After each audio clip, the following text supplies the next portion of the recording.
मालूम है, जब हम लोग बचपन में थे तो साइकिल चलाना सीखते थे।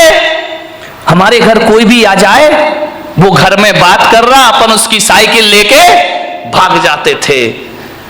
कभी कभी कोई साइकिल नहीं देता था ना, तो एक शैतानी कर देते थे, उस साइकिल की हवा निकाल दिया करते थे, साइकिल में सुई कांटा चुभो के पंचर कर दिया करते थे, फिर वो आदमी घर नहीं जा पाता था। मैं भी आपसे कह रहा हूं, ऐसी शैतानियां तुम लोग मत करना जो हम लोगों ने बचपन में की हैं। लेकिन आपसे कह रहा हूं, इस दिमाग में भी बहुत क्रोध की हवा भरी हुई है, और जब क्रोध की हवा भर जाए और जब क्रोध प्रकट होने लगे, उसे पंचर कर देना थोड़ा सा, क्रोध की हवा निकल जाएगी, क्रोध शांत हो जाएगा। पंचर कर दीजिए दिमाग को। पंचर कैसे करेंगे? ऐसे मत करना कि तुम यहां पे कांटा चुभो रहे हो दिमाग में, पंचर नहीं है तो दुर्घटना घट जाएगी। पंचर करने का मतलब इतना ही है कि यदि सामने वाला गुस्सा कर रहा है, क्रोध कर रहा है, तो अपने क्रोध की हवा निकाल दो, अपने क्रोध के टायर ट्यूब को पंचर कर दो। कैसे पंचर कर दो?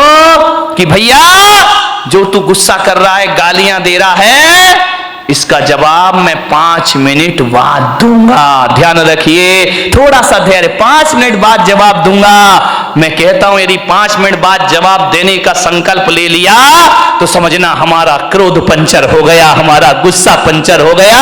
5 मिनट बाद आप उस क्रोध का जवाब कभी नहीं दे पाएंगे। ध्यान, आपको लगेगा यार किन बातों पे लड़ रहे थे, किन बातों पर बहस हो रहा था, ये लड़ने जैसे कोई तो बात ही नहीं। क्रोध को पंचर कर दीजिए।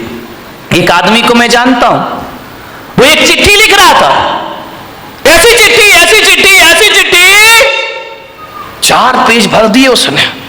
इतनी गालियां, इतने गंदे शब्द। मैं वहां पहुंच गया, मैंने कहा क्यों भाई क्या कर रहे हो? अरे बोले मेरा दोस्त है ना, अब दुश्मन बन गया है, बहुत मेरा अपमान किया उसने। मैं चिट्ठी लिख रहा हूं, हजारों गालियां उसने चिट्ठी में लिख दी। तेरा सत्यानाश हो, तू बर्बाद हो, तू धोखेबाज है। लालू चिल्ला रहा ना नीतीश को कि तू धोखेबाज है, तू धोखेबाज है, तूने धोखा दिया, गठबंधन तोड़ा, 1000 गालियां। ध्यान, चिल्लाते रहो, अभी तो सारी दुनिया में मोदी ही मोदी चल रहा है। ध्यान रखिए, 1000 गालियां लिखी उसने। बोले मैं इसको पोस्ट करने जा रहा हूं, उसके पास पहुंचेगी ये चिट्ठी। मैंने कहा एक काम कर मेरे भाई। बोले क्या? मैंने कहा एक काम कर, ये चिट्ठी तूने लिख दी? बोले लिख दी। मैंने कहा इसको आज नहीं कल पोस्ट ऑफिस में डालना, लेटर बॉक्स में डालना। बोले नहीं मैं तो आज ही डालूंगा। मैंने कहा नहीं तो कल डालना। तो बोले कि इससे क्या हो जाएगा महाराज, मेरा क्रोध ठंडा हो जाएगा। मैंने कहा बिल्कुल ठंडा हो जाएगा, तू हो या ना हो ये चिट्ठी तू कल डालना।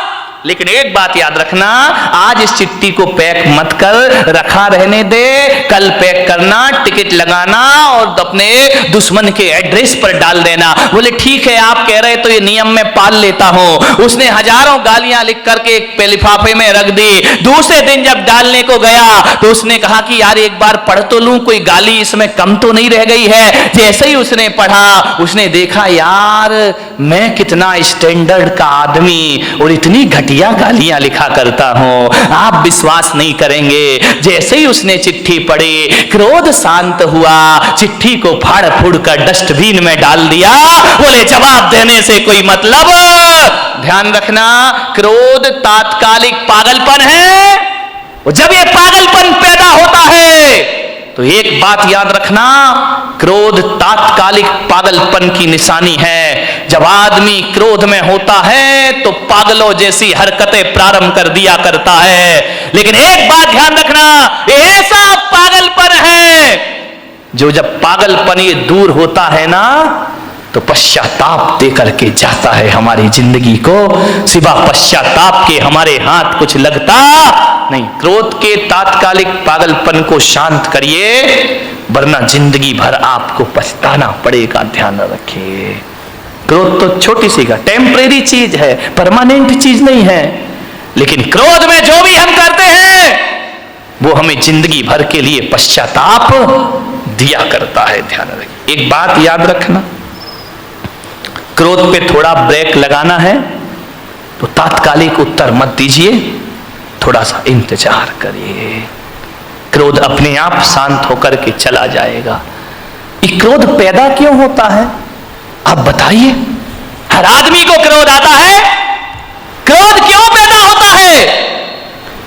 जब अपेक्षा बढ़ जाती है तो क्रोध का जन्म हो जाया करता है। उम्मीदें लगाते हैं हम बहुत ज्यादा उम्मीद लगाओगे, ज्यादा अपेक्षाएं रखोगे और उस अपेक्षा की उपेक्षा हो गई तो महाभारत प्रारंभ हो जाएगा। ध्यान रखिए, आप घर से चल के आ रहे हैं, आपका दोस्त रास्ते में मिल गया, आपने उम्मीद लगाई, आपने अपेक्षा लगाई कि राम राम करेगा, जय जिनेंद्र करेगा, देखेगा, मुस्कुराएगा, और यदि उसने नहीं देखा और तुम्हें देख करके मुंह फेर लिया, भीतर क्या प्रयोग होगा? क्रोध पैदा हो जाएगा। अच्छा बच्चों, हमसे ही बच के चल रहा है, हमसे आंखें फेर रहा है, कल तक हमारा दोस्त था, आज निगाहें फेर के जा रहा है, देख लूंगा मैं तुझे।